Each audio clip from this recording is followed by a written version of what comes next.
धनलाल आजाद, संस्थापक संयोजक ठगी पीड़ित जमाकर्ता परिवार। और मेरे साथ हैं हमारे संगठन के राष्ट्रीय महामंत्री आदरणीय पंडित जी अशोक जी मुदगल साहब मुरैना वाले। हम दोनों इस वक्त प्रस्तुत हैं आपके समक्ष राजधानी दिल्ली अपने ठगी पीड़ित जमाकर्ता परिवार तपजप के कार्यालय से कुछ बड़ी खबरें, खुशखबरी, बड़ी सूचनाएं आप सबको उपलब्ध कराने के लिए। आज 22 फरवरी 2025 का दिन है। बड़ा अच्छा दिन है कि हम दोनों सुबह से लगे हुए हैं। सरकार से वार्ता करने में तमाम चीजों पर कॉल्स आ रही हैं, डिटेल्स आ रही हैं, लेकिन साथियों बड़े दुर्भाग्य है कि हम अभी तक सेंट्रल बर्ड्स एक्ट अथॉरिटी को 1 लाख लोगों की सूची नहीं सौंप पा रहे, जिसकी वजह से सरकार को ऐसा लगता है कि हम मजाक कर रहे हैं उनके साथ कि देश में कहीं करोड़ों ठगी पीड़ित, जब 1 लाख लोगों की हमारे पास मेंबरशिप ही नहीं है, उनकी कोई लिस्ट नहीं है, उनके कोई अपॉइंटमेंट लेटर नहीं है, कोई सदस्यता फॉर्म नहीं है, तो कैसे सिद्ध करें कि करोड़ों लोग देश में हैं ठगी पीड़ित, ठगी की घटनाओं का शिकार। तो तमाम साथी ज्यादा से ज्यादा मेंबरशिप पर ध्यान दें, ज्यादा से ज्यादा साथियों को सदस्यता आवेदन फॉर्म भरवाएं, उनको भेजें, पंडित जी को भेजें, मुझे सीधे भेज दें। वैसे तो पंडित जी सारा काम देखते हैं सदस्यता वगैरह का, वही तय करते हैं सारी चीजें।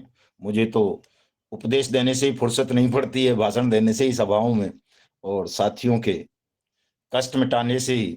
तो सीधे तमाम साथी पंडित जी को संपर्क करें। पंडित जी नंबर बताइए जरा सबको आज। 89,965। हाँ, डिस्क्रिप्शन में भी देंगे नंबर आपको हम पंडित जी का।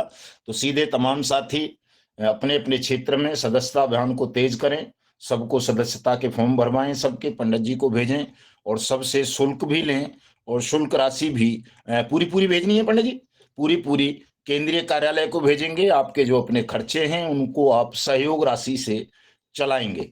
और दूसरी बात साथियों, बहुत महत्वपूर्ण बात बता रहा हूं मैं आपको, कि जिन साथियों ने अभी तक हमारे चैनल को सब्सक्राइब नहीं किया है वो इसे सब्सक्राइब जरूर करें, दूसरों से भी करवाएं, क्योंकि इस वक्त इस बात की बहुत बड़ी आवश्यकता है इस लड़ाई को जीतने के लिए, कि अगर आपने करोड़ों लोगों को सोशल मीडिया प्लेटफॉर्म्स पर नहीं जोड़ा तो लाखों लोग आप जमीन पर नहीं उतार पाओगे, और जब तक जमीन पर नहीं उतारोगे आपकी पीड़ा बढ़ती जाएगी।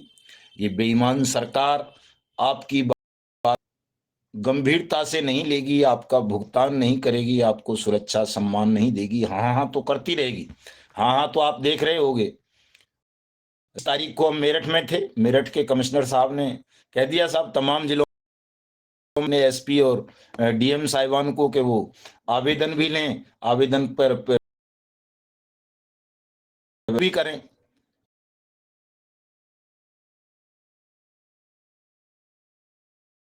मैं करवा दूंगा।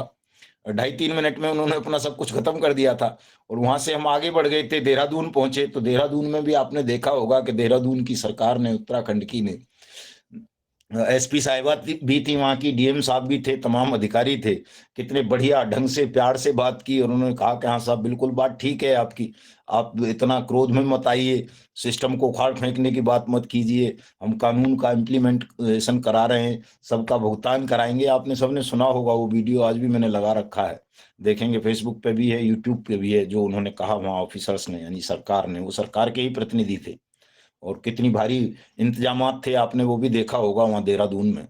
और हमारी संख्या बहुत थोड़ी सी थी, लेकिन उसके बावजूद भी चूंकि हम जायज लड़ाई लड़ रहे हैं, न्याय की बात कर रहे हैं, सत्य की बात कर रहे हैं, एक कानून के क्रियान्वयन की बात कर रहे हैं, तो सरकार और ऑफिसर झुक तो जाते हैं हमारी बात को सुनकर उस वक्त जब हम मौके पर होते हैं, लेकिन बाद में वही ढाक के 3 पात वो मुकर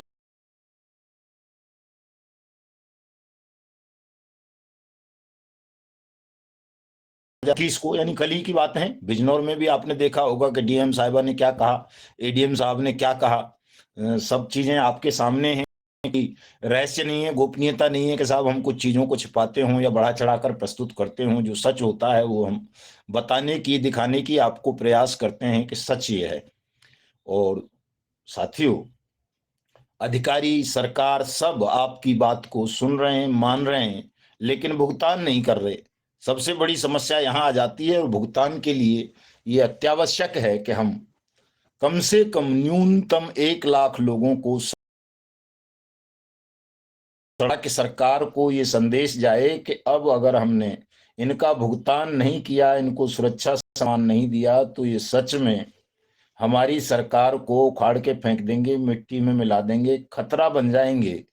क्योंकि मैंने देहरादून का आपने सुना होगा, सब जगह मैं बोलता हूं इस बात को कि जो भी अधिकारी या नेता या जज, जो भी शासन प्रशासन और न्याय कुर्सी पर बैठे हों, यदि वो बट्स एक्ट 2019 की अनुपालना नहीं करते, इस कानून का क्रियान्वयन नहीं कर रहे हैं, तो वो सब कानून की दृष्टि में, हमारी दृष्टि में अपराधी हैं और हम अपराधियों को शासन नहीं चलाने देंगे, उन्हें शासन से उखाड़ फेंकेंगे। ये हमारा संकल्प भी है, शपथ भी है और सत्य की और न्याय की लड़ाई भी है। तो इसके लिए साथियों, हमें बड़े विशाल जनमत की और विशाल धनराशि की जरूरत है। दोनों चीजों की जरूरत है कि हमारे पास इतना पर्याप्त मात्रा में धन भी हो कि कहीं हमें संसाधनों की कमी ना खले, तो तमाम लोग धन भी उपलब्ध कराएं, धन का त्याग भी करें, ज्यादा से ज्यादा करें, ताकि हम इस कार्यवाही को और ज्यादा तेज कर सकें और ज्यादा ताकत हमारे पास आए। चूंकि बिना धन के ताकत नहीं आती है साथ। सत्य भी कमजोर पड़ जाता है जब व्यक्ति गरीब होता है।